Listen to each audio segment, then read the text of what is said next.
కార్తీక దీపం 758వ episode review చూసేద్దాం. ఎంత ఆలోచించినా 3 రోజుల్లో పెళ్ళంటే అవదేమో అనిపిస్తోంది. ఎందుకు సార్? ఎందుకంటావేంటయ్యా? పారిజాత మనవరాలి పెళ్ళంటే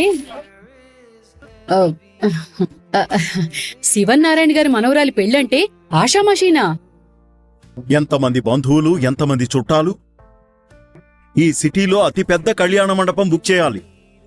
వెడ్డింగ్ కార్డులు ప్రింటింగ్ చేయించాలి, వాటిని పంచాలి, జ్యువెలరీ కొనాలి, బట్టలు కొనాలి, పెళ్లిలో రిటర్న్ గిఫ్ట్స్ ఇవ్వడానికి స్పెషల్ గిఫ్ట్స్ తీసుకురావాలి.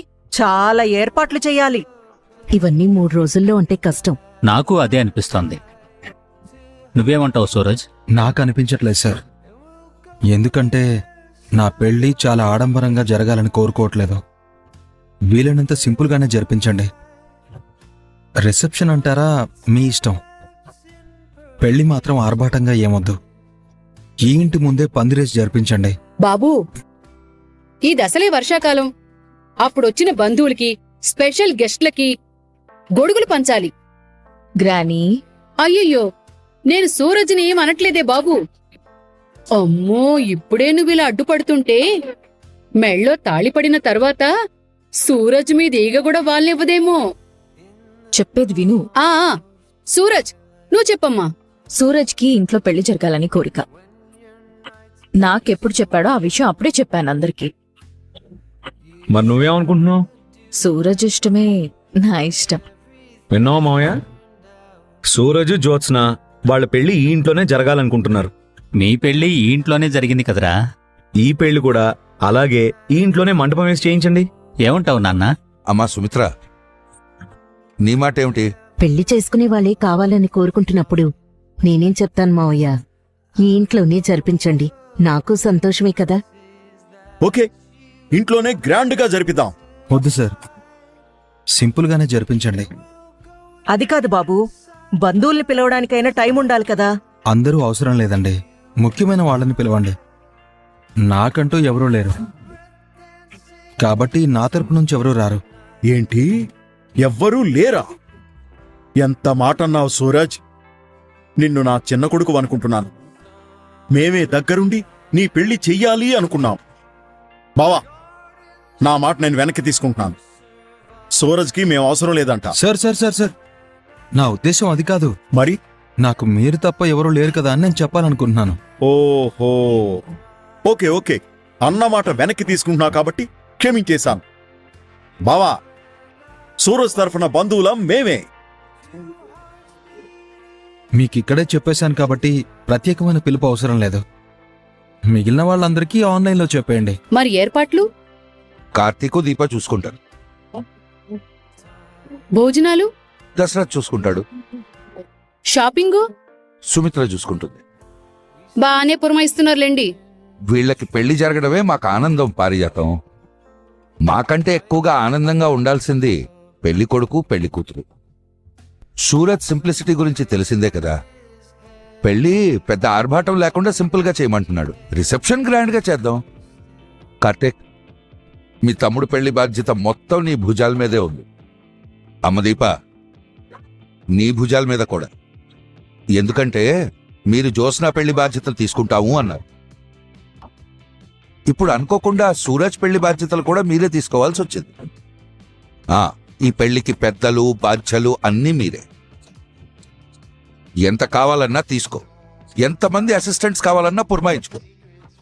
ఎక్కడా ఏ లోటు లేకుండా, ఏ ఇబ్బంది కలగకుండా ఈ పెళ్లి జరిపించు. అలాగే తాతయ్య. అలాగే తాతయ్య గారు. మరో ముఖ్యమైన విషయం, మనకి మాట రాకూడదు. శివన్నారాయణ మనవరాళ్ళ పెళ్లికి పిలిచాడు, మర్యాదలు సరిగ్గా చేయలేదు అన్న మాట రాకూడదు. అలాగే తాతయ్య, నీ మర్యాదకి నాది బాధ్యత. మాది బాధ్యత. ఈ మాట బాగుంది. సూరజ్, నువ్వు కోరుకున్నట్టే 3 రోజుల్లోనే పెళ్లి, అది కూడా ఈ ఇంట్లోనే. Thank you sir. ఇంకా సారేంటివయ్యా, తాతని పిలు. పెళ్ళయ్యాక పిలుస్తాడులేండి. ఇప్పటి నుంచే పిలుస్తే నీకెవరు అభ్యంతరమా? మిమ్మల్ని తాత అని పిలిస్తే అత్తయ్య గారిని అమ్మమ్మ అని పిలవాలి కదా. ఓ, పెళ్లిలో అందరి ముందు అమ్మమ్మ అని పిలిస్తే అత్తయ్య గారి ఆత్మాభిమానం దెబ్బతిందు. అలాగైతే ఇప్పటి నుంచే పారిజాతాన్ని నువ్వు అమ్మమ్మ అని పిలు సూరజ్. చూసారా, మనవడు కూడా నవ్వుతున్నాడు. అంటే అత్తయ్య గారు నువ్వు తినవయ్యా అల్లుడు. ఆ. నీకు భలే దొరికాను నేను. ముందు నువ్వు తిను. చెప్పు. సరే రండి. దశరథ, ఏంటన్నా? గౌరీప్రసాద్ ఇంటికి వస్తానని కాల్ చేశాడేంటి? ఏమైంది? ఏం చెప్పలేదు. మీతో మాట్లాడాలన్నాడు. సరే అన్నారు. కానివ్వండి, చూద్దాం. చెప్పండి గౌరీప్రసాద్ గారు, ఏంటి లీగల్ అడ్వైజర్ని తీసుకొచ్చారు? మా రెస్టారెంట్ మీరు కొన్నారు కదా సార్, దానికి సంబంధించిన లీగల్ డాక్యుమెంట్స్ తీసుకొచ్చాను. ఒకసారి ఇది చదివి మీరు సంతకం పెట్టారంటే ఇంకా నా రెస్టారెంట్ పూర్తిగా మీ సొంతం అయిపోతుంది. రాంగ్ టైంలో వచ్చారు గౌరీప్రసాద్ గారు. మా అమ్మాయికి సూరజ్కి పెళ్లి చేయాలనుకున్నాం. ఈరోజు పంతులు గారిని పిలిపించి ముహూర్తాలు కూడా పెట్టుకున్నాం. 3 రోజుల్లో పెళ్లి. ఓ పని చేయండి, ఈ హడావిడిలో ఇవన్నీ ఎందుకు కానీ పెళ్లి తర్వాత చూద్దాం. ఏమంటావు నాన్న? నువ్వు చెప్పింది బాగానే ఉంది గౌరీప్రసాద్ గారు, పెళ్లి తర్వాత చూద్దాంలేండి. పెళ్లికి దీనికి సంబంధం ఏంటండి? చదివి సంతకాలు పెడితే సరిపోతుంది కదా. పైగా నా పెళ్లి ఎవరికి ఇబ్బంది కాకూడదనేదే నా ఆలోచన. నా పెళ్లి కారణంగా మీ సొంతం అవ్వాల్సిన ఒక రెస్టారెంట్ ఆగిపోవడం నాకు ఇష్టం లేదు. అది నేను మంచి శకునంగా అనుకోను. పెళ్లి ముహూర్తం పెట్టారు అంటే ఈ ఇంట్లో అంతా హ్యాపీగా ఉండాలి. అది ఈ రెస్టారెంట్ మీ సొంతం చేసుకోవడంతో డబుల్ అవుతుంది. ఏమంటావు బ్రదర్? పెద్దవాళ్ళు ఎందుకు చెప్పారో మనం కూడా ఆలోచించాలి కదా బ్రదర్. డాక్యుమెంట్స్ ప్రిపేర్ చేసుకుని లీగల్ అడ్వైజర్తో సహా వచ్చారు. ఇది మీరు పోటీపడి గెలుచుకున్న రెస్టారెంట్. దీని క్రెడిట్ అంతా జోష్నాకే దక్కుతుంది. జోష్నాకి పెళ్లి ముహూర్తాలు పెట్టగానే తను గెలుచుకున్న రెస్టారెంట్ తన సొంతం కావడం కంటే మంచి ఇంకే ఉంటుంది. నువ్వు చెప్పింది కరెక్టే, కానీ తాత, సూరజ్ చెప్తున్నాడు కదా, ఏదైనా సరే వచ్చిన అవకాశాన్ని వదులుకోకూడదు. పైగా ఈరోజు మనం సంతకాలు పెడితే ఈ డేట్ ఎప్పటికీ గుర్తుండిపోతుంది. గౌరీప్రసాద్ గారి రెస్టారెంట్ మనం ఎప్పుడు కొన్నామా అని ఆలోచించగానే నా పెళ్లికి ముహూర్తం పెట్టిన రోజే అని గుర్తొస్తుంది. సరే, మనవడు మనవరాలు చెప్తుంటే ఇక కాదనేదే ఉంది. కార్తీక్, నువ్వేమంటావురా? నీ ఇష్టం తాత, చదివి సంతకం పెడదాం. నువ్వు సూరజ్ నా బలం రా. మీ ఇద్దరు చదివితే చాలు. అదేంటి నాన్న, చైర్మన్ నువ్వే కదా. చైర్మన్ అమ్మా, ఈ పెళ్ళేవరకే కదా. జ్యోత్స్న మెళ్ళలో తాళిపడిన మరుక్షణమే ఈ రెస్టారెంట్ బాధ్యతలన్నీ నా మనవళ్ళు నా మనవరాళ్ళకే అప్పగించి 4 స్తంభాలై నిలబడి ఈ శివన్నారాయణ లెగసీని ముందుకు నడిపించాలి. మీరిద్దరు చదవండి, మేము సంతకాలు పెడతాం. అలాగే తాత, ఆ డాక్యుమెంట్ చదువు బ్రదర్.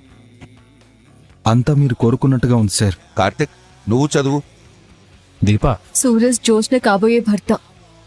రేపు పెళ్ళయ్యాక ఈ కంపెనీ వ్యవహారాలన్నీ సూరజ్ జోష్ననే చూసుకోవాలి. నువ్వెవరు బావా? అడ్వైజర్వి. అడ్వైజర్ కూడా చదవచ్చు కదా దీపా. సూరజ్ ఓకే అన్న తర్వాత మా బావ చదివి మార్పులు చెప్పాడంటే జోష్న ఫీల్ అవ్వదు. దీపా, నేనేం ఫీల్ అవ్వను. అయితే నువ్వు చదువు. సూరజ్ చదివిన తర్వాత కూడా నేను చదవాలా? చూసారా, అది నమ్మకం. సూరజ్ చదివిన డాక్యుమెంట్ ని చదివామంటేనే జోష్న ఇన్ని మాటలు అంటుందంటే చదివిన దానికి వంకలు పెడితే మా బావని ఇంకెన్ని మాటలు అంటుందో. ఏంటి, నన్నెంత మాట అన్నావు? నేను వంకలు పెడతానా? బాధ్యత తీసుకునే వాళ్ళు బరువులు మొయ్యాలి బావా. ఇది పూర్తిగా జోష్న విజయం. ఈ రెస్టారెంట్ కి సంబంధించినవి వాళ్ళిద్దరికే వదిలేయండి. అది నిజమే. జ్యోత్స్న రెస్టారెంట్కి సంబంధించి నేను అడ్వైజర్గా ఇన్వాల్వ్ అవ్వడం బాగానే ఉంటుంది, కానీ ఈ రెస్టారెంట్ జ్యోత్స్నకి ఎంతో ప్రత్యేకం. సూరజ్ జ్యోత్స్న కలిసి సాధించిన విజయం. చెప్పాలంటే ఇది వీళ్ళకి తాతయ్య ఇచ్చే మ్యారేజ్ గిఫ్ట్. రెస్టారెంట్ ఒకటేంట్రా, ఆస్తి మొత్తం ఇస్తానంటున్నారు కదా. పారిజాతం, ఎప్పుడేం మాట్లాడాలో నీకు తెలీదా? అత్తయ్య గారేదో సరదాగా అన్నారులే మావయ్య గారు, వదిలేయండి. వీడొక మాలోకమల్లుడు. ఏది సరదానో ఏది సీరియసో తెలిసి చావదు. ఆస్తి మొత్తం నా మనవరాలికే దక్కాలి. జోష్న చదువునంటుంది కాబట్టి సురేష్ తీసుకో, అందరి చేత సంతకాలు పెట్టించు. ఎక్కడెక్కడ సంతకాలు కావాలో పెట్టించుకోండి. మేడం, నేను కూడా పెట్టాలా? మీరు కూడా పెట్టాలి మేడం. ఏం ఫార్మాలిటీసో ఏంటో. దీపగారు, మీరు కూడా పెట్టండి. ఈ రెస్టారెంట్ రాసేది చైర్మన్ గారికి కదా, మా సంతకాలు ఎందుకు? సాక్షి సంతకాలు కావాలి కదండి. మీరు కార్తీక్ గారు సంతకాలు పెట్టండి. అంటే జరుగుతున్న దానికి నేను మా బావ సాక్షులం అన్నమాట. ఇక్కడ పెట్టండి madam. Okay, thanks madam. Sir, మీరు ఒక్క సంతకం పెడితే అయిపోతుంది. మా సంతకాలు అవసరం లేదా? మీరు కూడా పెడతారా? మనం సాక్షులమే కదా. ఆ సాక్ష్యాలు సరిపోతాయండి. అవునవును, లేదంటే నేను కూడా ఒక సంతకం పెట్టేదాన్ని. సంతకాలు అయిపోయాయి శివనారాయణ గారు. మిగతా ఫార్మాలిటీస్ కూడా కంప్లీట్ చేసి మీకు డాక్యుమెంట్స్ అన్ని తీసుకొచ్చి అప్పగిస్తాను. అలాగేనండి, మీరు వెళ్ళండి. వస్తానండి. సూరజ్, ఏంటి బ్రదర్? కర్చీఫ్. ఖర్చీఫ్ నాకెందుకు? చెమట్లు పడుతున్నాయి కదా. నా దగ్గర ఉంది. కాస్త ఒక్కపోతుగా ఉంది బ్రదర్. చూస్తుంటే అలా లేదే. దేనికో టెన్షన్ పడుతున్నట్టున్నావు. ఎందుకు టెన్షన్ పడుతున్నావు? ఏం లేదు బ్రదర్, డైనింగ్ టేబుల్ దగ్గర పెళ్లి గురించి ఏర్పాట్ల గురించి మాట్లాడారు కదా. ఓ, పెళ్లి గురించి టెన్షన్ పడుతున్నావా? ఏంటి, పెళ్లి గురించి టెన్షన్ పడుతున్నావా? భలే వాడివయ్యా, రారా. నీకు పెళ్లి గురించి క్లారిటీ ఇస్తాందా? అసలు పెళ్ళంటే ఏంటంటే ఇది ఒక అల్లుడు, అద్భుతమైన ఘట్టం. పెళ్లి గురించి నువ్వే చెప్పాలే. పోనీ నువ్వు చెప్తావా? ఆ మీ నాన్నను ఒక్క మాట అన్నివ్వరా. ఈసారి నా వదినా ఇది బాగుందా? కార్తీక్, చాలా మంచి పని చేశావురా. షాపింగ్ అనగానే భయపడ్డాను. ఎందుకు బావా? ఆడవాళ్లతో షాపింగ్ అంటే తెలిసిందే కదా బావా. పైగా పెళ్లి షాపింగ్ అంటే మామూలుగా ఉండదు. టిఫిన్ టైంకి షాపింగ్ మాల్లో దూరామంటే డిన్నర్కైనా బయటకొస్తామన్న గ్యారెంటీ లేదు. ఆడవాళ్లు చీరలు చూస్తున్నప్పుడు మగవాళ్లు కళ్ళకు పని చెప్పాలే గాని నోటికి పని చెప్పకూడదు. మహానుభావులు మీరు. అనుభవం అల్లుడు. ఇదిగో అమ్మాయి, ఆ చీరటివ్వు. ఇవ్వు. తన పేరు స్వాతి. నువ్వు పేర్లు బాగానే తెలుసుకుంటావురా. పిలిచింది నేనే కదా. జోష్న, ఈ సారీ ఎలా ఉందో చూడు. నచ్చలేదు. ఈ కలర్ నీకు బాగుంటుంది జోష్న. నచ్చలేదంటుంది కదా, వేరే చూడు. జ్యోత్స్న, ఇది నీకు బాగుంటుంది. ఎలా ఉంది జ్యోత్స్న? నచ్చలేదు. నచ్చలేదంటే ఎలాగే? నచ్చంది మాత్రం అది ఎలా కట్టుకుంటుంది పిన్ని?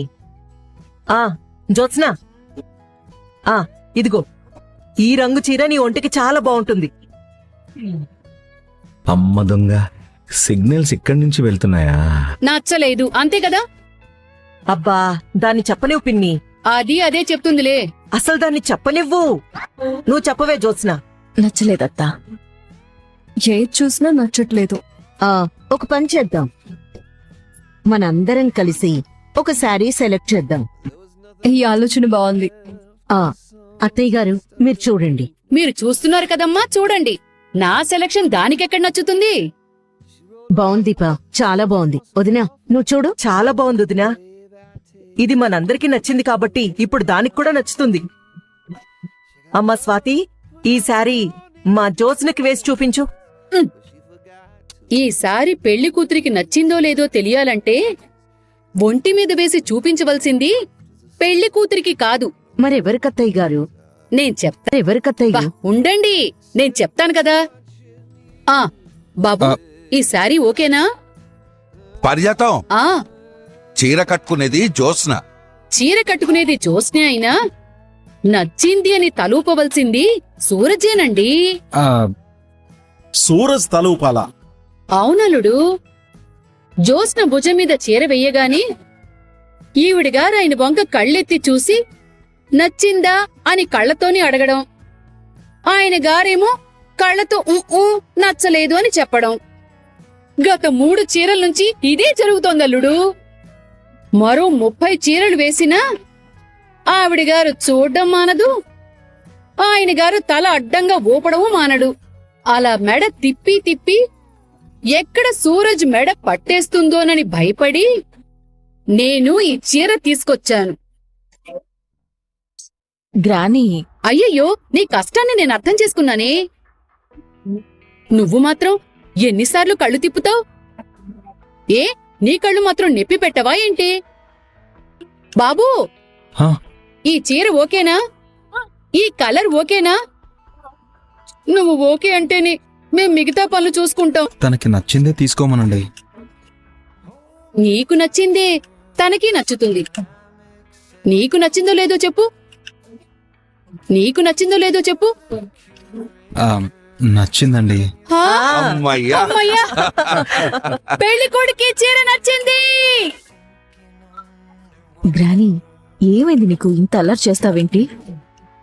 పెళ్ళంటే ఈ మాత్రం సందడి ఉండాల్సిందే కదా మరదలా. నేనైతే నీ రిసెప్షన్ కి డాన్స్ ప్రోగ్రాం పెడదాం అనుకుంటున్నాను మేనకోళ్ళ. నువ్వు డాన్స్ చేస్తావా అల్లుడు? నేనేంటి, మీరు సరే అంటే మావయ్య కూడా స్టెప్పులేస్తారు. ఆ? నేను రెడీ. ఏవేం జ్యోత్స్న, అందరూ ఇంత సంతోషంగా ఉంటే నీ కంట్లో ఆ తడేంటి? చాలా సంతోషంగా ఉంది. ఇక మీదట నీ జీవితం ఇలాగే ఉంటుంది. ఏంటి? పెళ్ళైన తర్వాత మీరంతా నన్ను మర్చిపోతారా? మన వీడియో నచ్చితే తప్పకుండా లైక్ చేయండి. ఈ వీడియోపై మీ అభిప్రాయాన్ని కామెంట్లో తెలియజేయండి. అలాగే ఇప్పటివరకు మన ఛానల్ సబ్స్క్రైబ్ చేయకపోతే వెంటనే సబ్స్క్రైబ్ చేసుకొని పక్కనే ఉన్న బెల్ ఐకాన్ ఆన్లో పెట్టుకోండి. అప్పుడే మేము వీడియో పెట్టిన వెంటనే మీకు నోటిఫికేషన్ వస్తుంది.